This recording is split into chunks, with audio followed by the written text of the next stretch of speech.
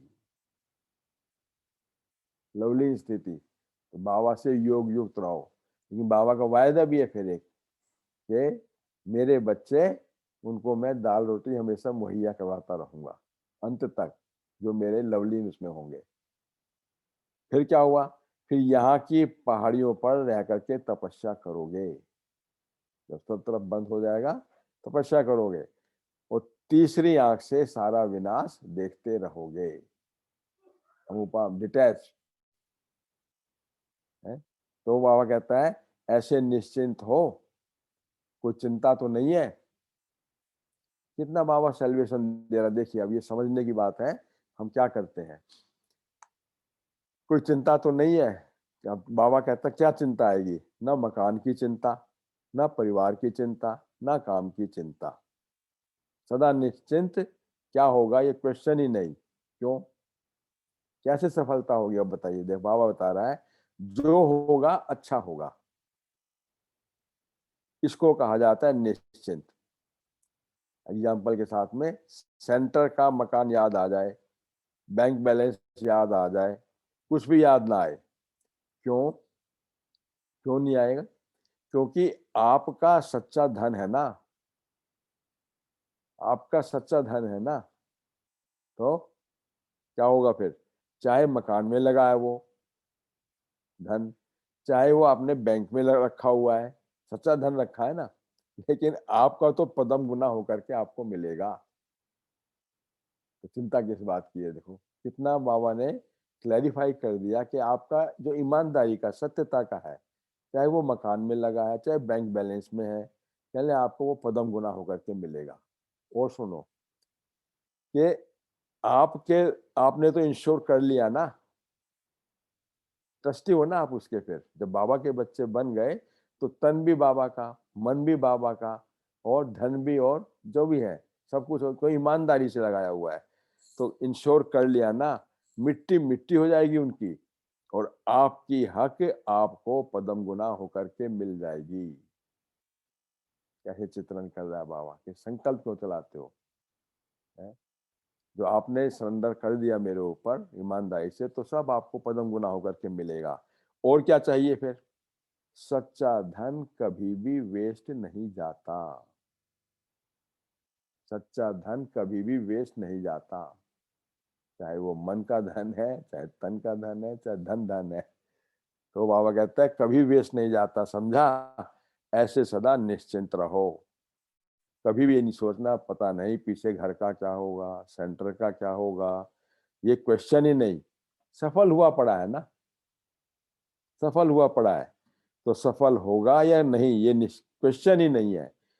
क्यों, पहले से ही हमने विल कर दी है।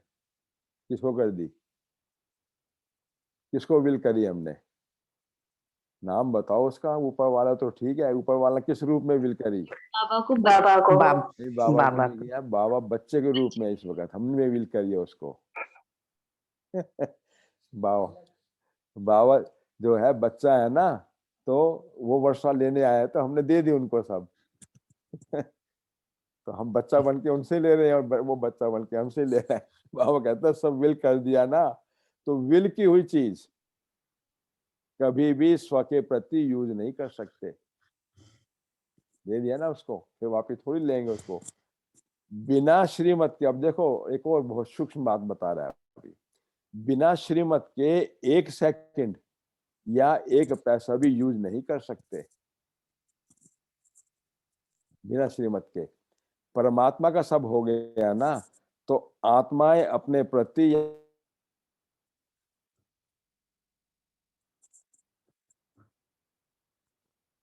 आवाज बंद हो गई। आवाज क्यों बंद हो गई? आ गई अंकल, वो शायद नेटवर्क इशू था। आ रही है? अच्छा ठीक है, हवा हवा आई चलो अच्छा है। तो बाबा कहता है डायरेक्शन के, तो बाबा कहता है बिना श्रीमत के 1 सेकंड या 1 पैसा भी यूज नहीं कर सकते। परमात्मा का सब हो गया ना, तो आत्माएं अपने प्रति या आत्माओं के प्रति यूज नहीं कर सकती, डायरेक्शन के प्रमाण कर सकती हैं। तो नहीं तो अगर यूज कर लिया तो अमानत में ख्यानत हो जाएगी, घाटा डल जाएगा, पड़ जाएगा। तो थोड़ा भी धन बिना डायरेक्शन के कहाँ भी कार्य में लगा लिया तो वो धन आपको भी उस तरफ खींच लेगा, यानी धन मन को खींच लेगा। तो मन मना भाव के बजाय धन मना भाव हो जाएंगे, तन मना भाव हो जाएंगे, फिर वहां खींचेगा वो। तो कहता है और मन तन को खींच लेगा और परेशान करेगा। देखा, धन धन ने मन को खींचा और मन ने फिर तन को खींच लिया और फिर परेशान हो गए। क्या सीक्वेंस है। तो विल कर लिया है ना, फिर आपने पूछ रहे हैं बाबा, किया हम सब ने विल किया है, डायरेक्शन के प्रमाण करते हो ना, तो कोई भी पाप नहीं है फिर, श्रीमत के प्रमाण। तो परेशान, तो बाबा कहता है इसलिए डायरेक्शन के प्रमाण करते हो तो कोई भी पाप नहीं है और कोई बोझ नहीं है फिर। कोई बोझ नहीं है, तो उसके लिए फ्री हो। सब सफल कर रहे हो ना, तो अपनी वीडियो ऑन करो, सब देखो कितनी सुंदर बाबा बात बता रहा है। डायरेक्शन के प्रमाण करते हो तो कोई भी पाप नहीं है, कोई बोझ नहीं है उसके ऊपर। नहीं, डायरेक्शन किसका? बाबा का? डायरेक्शन प्रमाण श्रीमत, अच्छा, जो श्रीमत के डायरेक्शन अनुसार। मिले उसके हिसाब से यूज करना। हमारे को जो भी चीज मिली है, मन को भी मन मना भाव के, तन को भी, जो बाबा हम ट्रस्टी होकर के यूज कर रहे हैं ना। जब हमने विल कर दी तो हम ट्रस्टी हो गए उसके। तो ट्रस्टी कभी उसमें वो क्या गृहस्थी थोड़ी बन जाएगा फिर। तो बाबा यही कहता है कि कभी भी ये डायरेक्शन तो समझते हो ना, सब डायरेक्शन मिले हुए हैं हर एक चीज के, क्लियर है ना। कभी मूंझते हो, मूंझते तो नहीं हो कि ये इस कार्य में ये ऐसे करें या नहीं करें, ऐसे मूंझते तो नहीं हो ना, कंफ्यूज तो नहीं होते हो। क्योंकि जहां भी कोई मूंझ होती है ना, तो उस मूंझ को क्लियर करने के लिए निमित्त है, ट्रस्टी है, उनको उनसे हम वेरीफाई करा लें। जो बड़े हैं हमारे, जैसे दादियां हैं, सेंटर इंचार्ज हैं, बड़े भाई हैं, उनसे हम वेरीफाई करा लें। या फिर दूसरा क्या है, स्वस्थिति शक्तिशाली है। स्वस्थिति शक्तिशाली है, सुनो बहुत इंपॉर्टेंट बात बता रहा है। अगर हमारी स्वस्थिति शक्तिशाली है तो अमृत वेले की टचिंग सदा यथार्थ होगी। अगर हम डायरेक्शन के प्रमाण है और अमृत वेले स्वस्थिति शक्तिशाली है, तो वो टचिंग अमृत वेले हमारे को मिलेगी अवश्य। उसमें भी देखो क्या करते हैं कि अमृत वेले मन का भाव मिक्स करके नहीं बैठो। क्या कर लेते हैं उसमें, बैठेंगे ना तो कुछ मन में रख ली बात और कुछ बाबा की रख ली, फिर लेके बैठ जाएंगे कि अब तो मैंने संकल्प रखा हुआ है तो हो ही जाएगा। तो सर आ गया ना इंटरेस्ट, मिक्स कर दी उसके अंदर। बाबा कहता है अमृत वेले मन का भाव मिक्स करके नहीं बैठो, प्लेन बुद्धि होकर के बैठो, बच्चा बुद्धि होकर के बैठो बिल्कुल। तो बाप ने जो देना होगा तो देगा ना बच्चे को, फिर टचिंग यथार्थ होगी। तो होता क्या है, जब अब आगे सुन लो, फिर कई बच्चे जब कोई प्रॉब्लम आती है तो अपने ही मन का भाव भर करके बैठ जाते हैं, अपने ही भाव मन से बाबा की याद में बैठेंगे। और बाबा तो क्या करता है फिर, करना। आवाज बंद हो गई।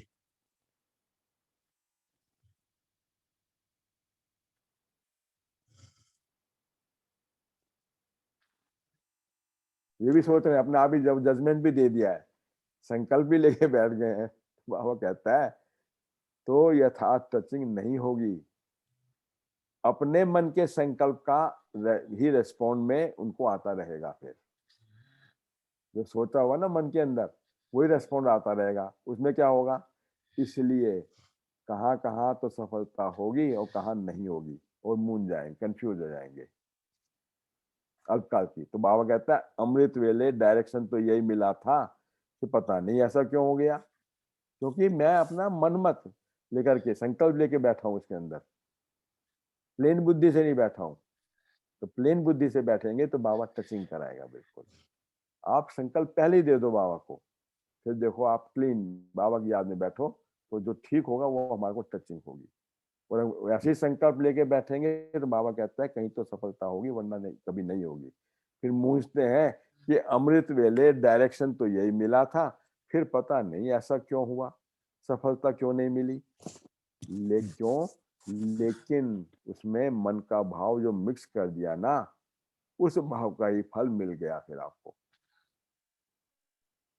उस भाव का ही फल मिला, कुछ कच्चा फल मिल गया ना, फिर आपको क्या होगा? फिर मनमत का फल फिर क्या मिलेगा? मूंझेगा वो, मनमत से तो मूंझेगा। ईश्वरीय मत श्रीमत जो होगी उसमें जो है वो खुशी मिलेगी, और जो कल्याणकारी होगा वो मेरे लिए वो रिजल्ट मिलेगा मेरे को। इसलिए बाबा कहता है इसलिए ड्रामा के पर्दे के अंदर जो हो रहा है वो सब कल्याणकारी है, फुल स्टॉप। मूंझो नहीं उसके अंदर, लेकिन सरेंडर बुद्धि होकर के करूं तो मनमत का फल क्या मिलेगा? मूंझेगा ना। इसको कहा जाता है अपने मन के संकल्प को भी विल कर दो, मन के संकल्प को भी विल कर दो। तो कहते हैं ना कि think no evil, see no evil, do no evil, hear no evil. बाबा कहते हैं लेकिन थिंक को भी करना है ना, उसको भी जो है विल कर दो पहले। तो उससे भी हम देख रहे हैं कि मन के अंदर जो संकल्प आ रहा है वो भी मैंने उसको किया है बाबा को। तो वो तो कहे संकल्प को भी विल कर दो। मेरा संकल्प ये कहता है, लेकिन बाबा क्या कहता है उसको देखो कि बाबा से मैच करता है संकल्प, उसकी ईश्वरीय मत के अनुसार है ये, तो मैं संकल्प की रचना रचूं और आगे मैं उसको प्रैक्टिकल में लेकर के आऊं, वरना नहीं। हर एक चीज का बाबा ने डायरेक्शन दिया हुआ है कि मन के संकल्प क्या चलने हैं और कैसे हमारी होनी है। ये बाबा ने कहा कि इसलिए अमृत वेले अगर हम किसी भी चीज की अनुभूति करते हैं, प्लेन बुद्धि होकर के बैठे बस, और फिर देखो बाबा टचिंग कराएगा हमारे को। और हुआ है, मतलब आप ही लोगों का भी अनुभव होगा। कई दफा क्या है, तो हम अंदर से सेल्फिशनेस होती है, इच्छा हम चाहते हैं ये हो जाए, बाबा हो जाए। बाबा कहता है नहीं, इसमें इतना कल्याण नहीं है, वो नहीं होने देगा, और कल्याण होगा तो इमीडिएटली हो जाएगा। तो बाबा कहते हैं प्लेन बुद्धि होकर के बैठो। इसलिए बाबा ने कहा कि ये जो भी आपकी ईमानदारी की सच्चाई की कमाई है, चाहे वो कर्मणा के खाते की है, चाहे तन की है, धन की है, वो बाबा कहता है वो आपको पदम गुणाम होकर के मिलेगा, क्योंकि आपने सरेंडर बुद्धि हो गई ना, ट्रस्ट हो गए। तो इसलिए कोई ऐसी बात नहीं है। बाबा यही कहता है कि इसलिए हमेशा हमेशा क्या है कि आप जो है ये 4 प्रकार की आत्माएं जो हैं उनके आगे महादानी वरदानी बनो और अपना देवता स्वरूप इमर्ज करो। बाबा ने क्या चित्रण किया कि प्योरिटी की पर्सनैलिटी हो, सर्व प्राप्ति स्वरूप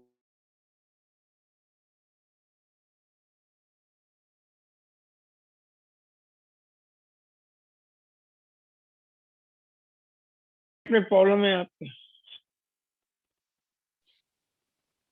पूर्ण करनी है। काफी ज्यादा मैं गायब हो। समझते हो सब? अब अपना वीडियो ऑन करो जरा। वीडियो में सर प्रॉब्लम आ दोबारा रही है, बता दीजिए, Repeat बंद हो गया। बंद हो बंद गई हो गया तो आवाज? आवाज नहीं आ रही कुछ। अब आ आवाज गई, हेलो, अब आ गई है, लेकिन अभी लास्ट मिस ओम लास्ट का शांति, आवाज बंद है। नहीं, बंद नहीं है। क्या हुआ? नहीं, वो नेटवर्क के कारण थोड़ी सी कुछ सेंटेंसेस छूट गए, बस अभी आ रही है।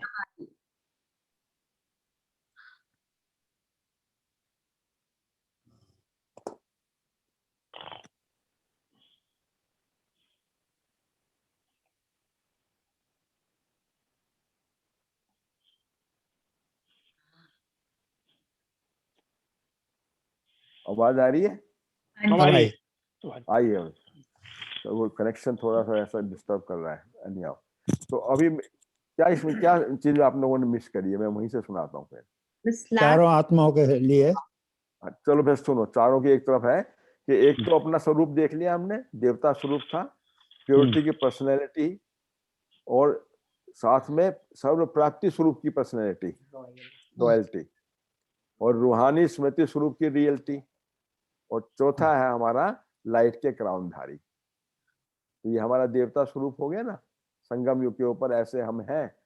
तो उसके साथ में फिर कहते हैं जो दुनिया के अंदर है वो क्या देखते हैं, एक तरफ तो सर्व प्राप्ति स्वरूप की बाबा ने देखा हम बच्चों का, दूसरा है विश्व की अप्राप्त आत्माएं जो सदा काल अल्पकाल की प्राप्ति होते हुए भी प्राप्ति स्वरूप नहीं है, संतुष्ट नहीं है, संतुष्ट है, तो सदा कुछ ना कुछ पाने की इच्छा में रहती हैं, सदा ये चाहिए कि धुन में लगी हुई हैं और भाग दौड़ कर रहे हैं, प्यासे बन यहाँ वहां, तन से, मन से, धन से, जन से, और कुछ प्राप्त हो जाए इसी इच्छा में भटक रहे हैं वो। और विशेष 3 बातों की तरफ इच्छा बाबा ने देखा कि अनेक प्रकार के प्रयत्न कर रहे हैं। क्या था, एक तो शक्ति चाहिए, क्या, तन की चाहिए, धन की चाहिए, पद की चाहिए, बुद्धि की शक्ति चाहिए, ये डिमांड है उनकी। और दूसरा भक्ति चाहिए। फिर भक्ति भी कहते हैं 2 घड़ी सच्ची दिल से भक्ति कर पावे, ऐसे भक्ति की इच्छा भी भक्त आत्माएं रखती हैं, तो ऐसी भी है अपने। तीसरा है जो अनेक आत्माएं जो द्वापर से दुख और पुकार की दुनिया देख देख करके दुख और अशांति के कारण अल्पकाल की प्राप्ति मृग तृष्णा के समान समझते हुए दुख की दुनिया से, इस विकारी दुखों के बंधनों से मुक्त होना चाहती है, अर्थात मुक्ति चाहिए, मुक्ति चाहिए। इसलिए कहते हैं भक्त को भक्ति चाहिए और फिर वो डिमांड कर रहे हैं शक्ति चाहिए और मुक्ति चाहिए। तो ऐसी असंतुष्ट आत्माओं को सुख और शांति की, पवित्रता की, ज्ञान की अंजलि देने वाले व प्राप्ति कराने वाली आप कौन संतुष्ट मनिया होना, ये बाबा कहता है। ये हमारे को काम दिया बाबा ने कि ये ऐसी आत्माएं हैं तो इनको करना है, क्योंकि वो करोड़पति हैं लेकिन क्या है, संतुष्टता नहीं है।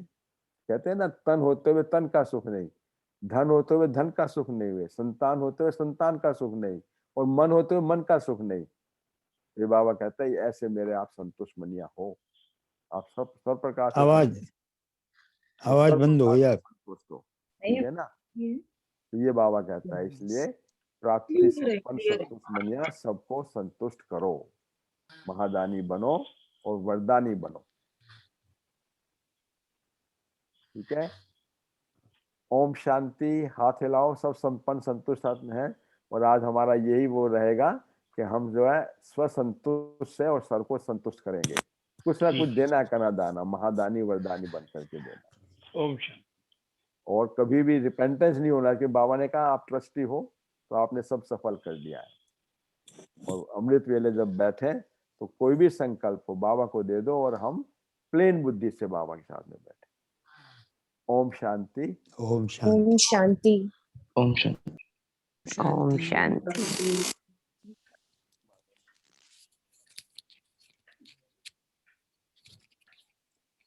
Good morning. Om good morning. Good morning. Om Shanti. Good morning. Om Om Shanti. Shanti. Good Om morning. शांति।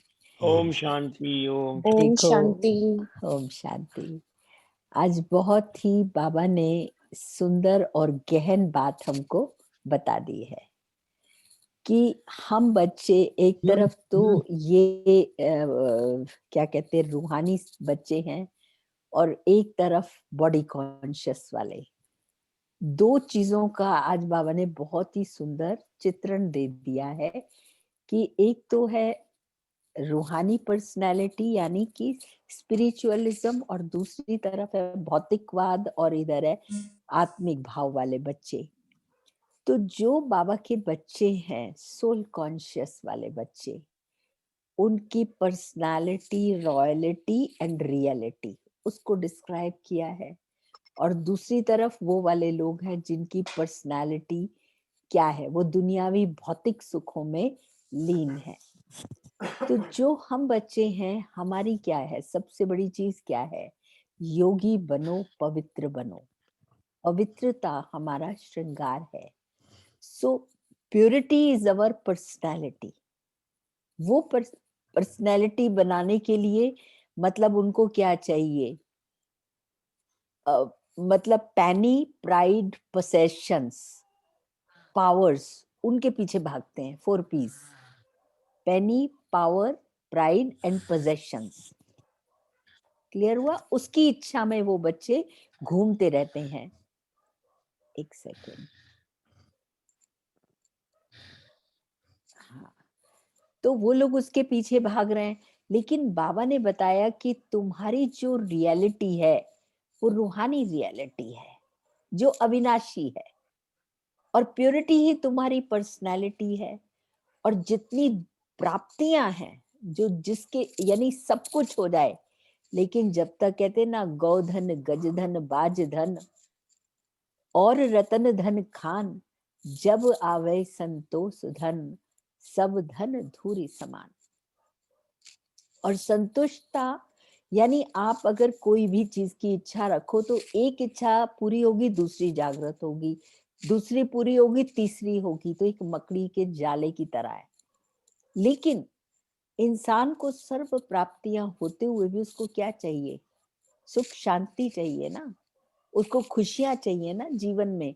लेकिन सच्चा ज्ञान न होने के कारण वो भौतिकता की तरफ भाग रहा है कि इससे मुझे सुख मिलेगा, शांति मिलेगी, प्यार मिलेगा, लेकिन वो है नहीं पॉसिबल।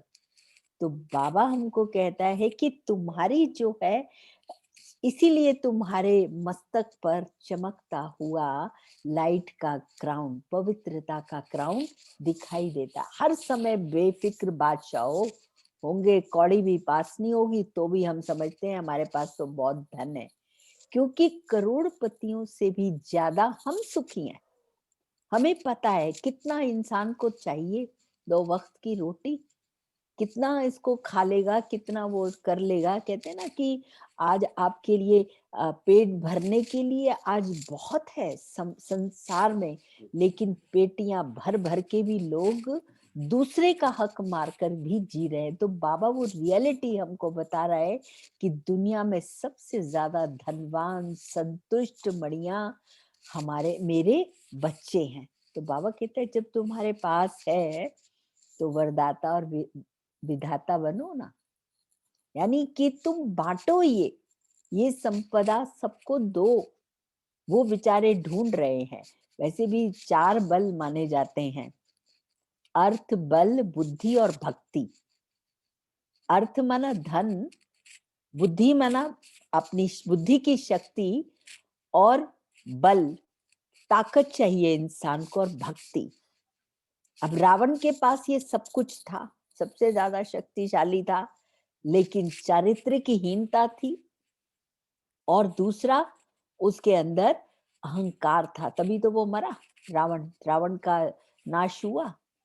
तो बाबा हम बच्चों को यही कहता है कि बच्चे वो इस चीज के लिए भाग रहे हैं, उनको चाहना है।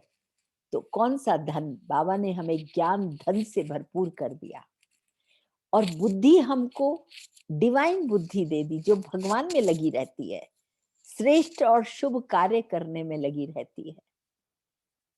बाबा यही तो कहता है तुम्हारे श्रेष्ठ शुभ भावना और श्रेष्ठ कामना, हमारी बुद्धि इसमें लगी रहती है। तो बाबा कहता है उनको ये अंशुली दो, उनको ये सच्चा ज्ञान दो, ताकि वो दुख अशांति से बाहर निकले और इच्छा मात्रम अविद्या बने। क्योंकि बाबा ने बताया कि ऐसा समय आने वाला है। अब आया ना ऐसा समय। बाबा ने कहा कि अगर भगवान से तार जुटी होगी तो हम कहीं के जाते कहीं पहुंच जाएंगे, सेफ स्थान पर पहुंच जाएंगे, अपने आप ले जाएगा। हम चलेंगे इधर, वो उधर, कारण ऐसा बनेगा कि वो हमें वहां से ले जाकर उधर बैठा देगा। तो हुआ ना, अभी जब कोरोना हुआ तो विदेशी कितने आए हुए थे मधुबन में, कितने ही देशों के बच्चे आए हुए थे, क्योंकि रिट्रीट चल रहा था, वो वहीं सबको ठहरा दिया। लेकिन धीरे धीरे बंदोबस्त भी हुआ, जो वो अपने अपने स्थानों पर चले गए। तो बाबा कहते हैं कि तुमको अंत तक भी दाल रोटी मिलेगी, और ऐसा समय होगा चारों तरफ हंगामे होंगे, लेकिन बिल्ली के पुंगरे के समान ये दृष्टांत आता है, बच्चे सेफ रहेंगे। अग्नि में भी बिल्ली के पुंगरे, भट्टी में सेफ रहे, वो कोई और नहीं है, वो हम बच्चे हैं। तो बाबा हम बच्चों को इन चीजों से एडवांस में, जानी जाननहार है, ऐसे नहीं तेरे मेरे मन की जानता है, लेकिन वो सारे इस ड्रामा के राज को जानते हुए हम बच्चों को ये प्रिपेयर करता है कि क्या भी हो प्लेन बुद्धि से मुझे याद करो। अपने प्री फॉर्म्ड आइडियाज लेकर बैठेंगे ना तो फिर वो ही होगा। कई बार आप नोट करना, जब आप बैठे हो आपके मन चित्त पर भी कोई बात नहीं है, लेकिन आपको सॉल्यूशन वहां मिलता है। बैठोगे ना बाबा के सामने और आपको टचिंग होगी कि बच्चे ये काम ये ऐसे कर ले, आप कहोगे मैंने तो सोचा ही नहीं था, ये कहाँ से आइडिया आ गया। ये भगवान की टचिंग है, क्योंकि उसमें हमारी बॉडी कॉन्शियस की मिक्सचैरिटी नहीं है। लाइन क्लियर है ना, देखिए तार कब मिलती है, अभी ये खटखट हो रहा है, लाइन क्लियर नहीं है तो बार बार जाता है, बार बार आता है। बाबा कहते हैं कि तेरी बुद्धि की लाइन क्लियर हो, अगर उसमें कुछ भी होगा ना गड़बड़, तेरे को अंदर में कोई अपने आइडियाज होंगे तो वो तेरे को टचिंग नहीं होगी। तो इसलिए हमें अपनी पर्सनालिटी, रियलिटी हमारी रूहानियत है ना, हम तो आत्माभिमानी स्थिति में रहते हैं, ये रियलिटी। और रॉयल्टी क्या है कि हम कभी भी, हमारी आंख न किसी के धन पे डूबती है न किसी की और प्राप्ति पे। कई लोग होते ना, कहीं जाएंगे तो चारों तरफ देखते रहेंगे, अरे इनके पास ये भी है, मेरे को भी होना, ये चीज है मेरे को भी होना, क्यों है इनके पास, ऐसा क्या है। लेकिन नहीं, हमारी कभी आंख नहीं डूबती, क्या है क्या नहीं है, बाबा का है सब कुछ, बाबा का धन दिया। आज एक और बहुत अच्छी बात बाबा ने बताई, जो कई बारी मेरे मन में संकल्प चलता है, रियलिटी है ये संकल्प चलता है। मैं दादी गुलजार को भी हमेशा जब मिलती थी मैं यही कहती थी कि अंत तक दादी बाबा एक एक कौड़ी कौड़ी यूज कर ले, ये सब कुछ उसका है, ये कहीं व्यर्थ ना जाए। तो दादी कहती थी तूने कह दिया ना मंजू, तो ऐसा ही होगा, ऐसा ही होगा। और आज बाबा ने ये कहा कि तुमने सरेंडर किया, अब वो जहां भी है उसको करते रहो यूज पुण्य के खाते में, लेकिन वो बाबा का है ना, तो तुझे क्या सोचना है, समय पर वो उसको यूज कर लेगा। मानो वो जाए भी जो भी हो, लेकिन उसका वली वारिस भगवान है, उसकी चिंता और चिंतन तुझे नहीं करना। और एक और बहुत अच्छी बात, मोहित मुझे कल एक वीडियो दिखा रहा था, बहुत ही सुंदर बात मुझे लगी कि सबसे बड़ा, हम लोगों को लगता है इतना धन ये सब हम अपने साथ ले जाएंगे, हम बटोरते हैं। तो एक सेठ बड़ा परेशान कि भाई मेरे को कोई ऐसा व्यक्ति मिलाओ जो मैं ये सारी मलकियत अपने साथ लेकर जाऊंगा। बड़े बड़े पंडित कहते पागल हो गया, इसको तो पागल खाने में ही डाल दो। अल्टीमेटली एक व्यक्ति आया हमारे सरीखा, कोई मिल गया उसको, तो उसने कहा कि हाँ तू ले जा सकता है, क्यों नहीं ले जा सकता, सारी दौलत लेके चलेगा तू अपने साथ। तो कहा मुझे बताओ। तो कहता है अच्छा एक बात बता, तू अमेरिका गया है? कहते हैं हाँ गया हूँ। तो कहते कैसे गया था, वहां जाने से पहले तूने क्या किया था? तो कहा वहां जाने से पहले करेंसी अपनी चेंज कराई थी, तभी मैं वहां जाकर यूज कर पाता। ऐसे उसने कई कंट्रीज के नाम गिनाए कि भाई क्या तुमने किया, तो करेंसी चेंज कराई। तो बोले अभी भी यहाँ कौन जाने वाला है, कौन जाएगा? ये आत्मा जाएगी, तो क्या ले जाएगी अपने साथ, है ना? आत्मा क्या ले जाएगी, संस्कार। कहाँ जाएगी? तो ये स्थूल धन जाएगा। इसलिए आत्मा क्या ले जाएगी अपने साथ? पुण्य कर्मों के खाते, कर्म के खाते ले जाती है ना, संस्कार ले जाती है। तो कहते इस करेंसी को पुण्य में लगा दे, सब हो गई करेंसी चेंज, तो तू सारी अपने साथ ले जाएगा। तो बाबा यही कहता है कि गरीब की एक कौड़ी साहूकार के लाखों करोड़ों रुपए समान है। भावना चाहिए कि मैंने प्राप्ति की इच्छा रख करके कर्म किया, या मैंने श्रेष्ठ भाव और भावना रख करके कर्म किया। तो बाबा जो है ना, हमको वो तीसरी आंख से देखना समझना सिखाता है कि बच्चे, उसको मालूम है ये रियलिटी हो रही है, हमारे सामने रोज धमाके हो रहे हैं, तो अब हमारी आंख खुली रहनी चाहिए और बाबा को साथी और सारथी बना करके चलना चाहिए। बहुत थोड़े से बच्चे, कुटुंब में कोई में भी कोई लाडले बच्चे जो इन बातों को समझते हैं, भगवान के बाप के इशारों को समझकर उस पर चलते हैं, वो अपना जीवन बना लेते हैं। ऐसा नहीं कि हम तपस्या के लिए कमंडल उठा के पहाड़ों की चोटी पर बैठे रहे, उससे तो वो अच्छे हैं जो पुण्य के खाते यहाँ बैठकर जमा करते हैं। इसलिए हम अपने प्यारे बाबा को, जो हमारा मेंटर है, देखो जिंदगी में याद रखना, वही लोग सफल होते हैं जिन्हें कोई मेंटर अच्छा मिल जाता है। चाहे माता पिता मिल जाए, चाहे टीचर मिल जाए, चाहे कोई फ्रेंड मिल जाए, चाहे कोई मिल जाए जो उसको सही मार्ग दिखाए। एक भी किसी ने घटिया सीख दे दी और वो पेट में चली गई तो सारी जिंदगी तबाह हो जाती है। इसलिए मैं यही सोचती हूँ कि बाबा से बड़ा मेंटर कौन होगा। भगवान स्वयं मेरा पिता, माता, मेरा शिक्षक, मेरा गुरु, मेरा साजन, मेरा सखा, मेरा प्यारा बालक, जिसने मेरी जिंदगी को संवार के रख दिया। मुझे क्या चाहिए और इससे बढ़कर के? कभी सोचा था कि भगवान हमें मिल जाएगा? वो हमारी जिंदगी की नैया का खिवैया बन जाएगा। And this is life insurance. मेरे प्यारे भाइयों बहनों, मेरा अपना मीठा परिवार, आज लोग लाइफ इंश्योरेंस के लिए भाग रहे हैं। इतने करोड़ों का इतने मिलता है, किसी को पीछे वाले खाएंगे बैठ के? जब बीमार भी हो गए तो भी नहीं मिलेगा। कैशलेस के लिए कितने धक्के खाने पड़ते हैं। लेकिन अगर भगवान साथ है तो ऐसी नौबत भी नहीं आएगी कि जो हमें एक एक चीज के लिए भागना पड़े। वो आप पे ही अरेंजमेंट कर देगा।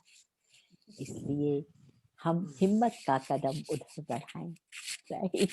तो हमेशा बाबा ये सिखाता है, दाता बनो, लेवता नहीं, यू आर देवता। वरद हस्त अपना रखो और देते जाओ, देते जाओ। कितना बाबा ने भंडारे हमारे भरपूर किए हैं। इसीलिए कहते हैं शिव के भंडारे भरपूर है, काल कंटक सब दूर है ना? तो हमने तो शिव जी को ऐसा करा कि कहाँ तो एक बूंद और कहाँ उस पूरे सागर को ही हम हप करके बैठ जाते हैं। चिड़ियों ने सागर को हप किया। ओम शांति। ओम